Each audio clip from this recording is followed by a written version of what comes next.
দেখে কলা বানরের হামলা। Welcome to great Sundarban. সুন্দরবনের গল্পের শুরুতেই শকতের যোগ, তাই তো সবার হাসিমাখা মুখ।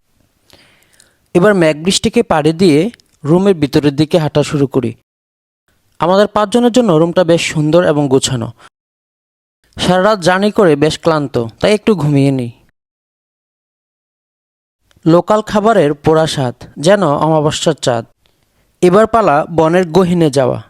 চারদিকে বিশাল গাছপালা আর কত কেওড়া, যেদিকে তাকাই সেদিকেই সবুজ, কেবল আমরাই অবুঝ।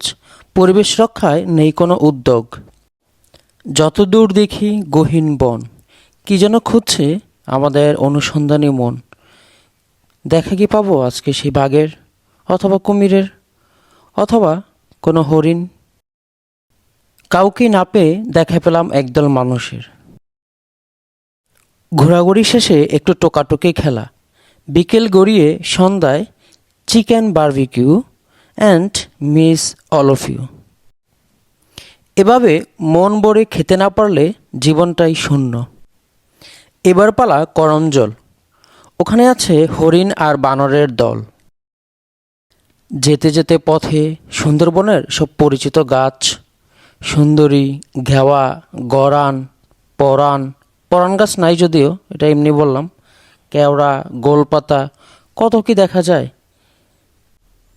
এই যে দেখুন কি সুন্দর গাছ, দেখি বলুন তো নামটা কি?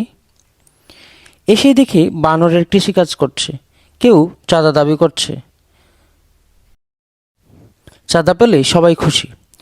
বাঘ খুঁজতে গিয়ে কুমিরের কাছে প্রেমের প্রস্তাব পেলাম চোখের ইশারায়।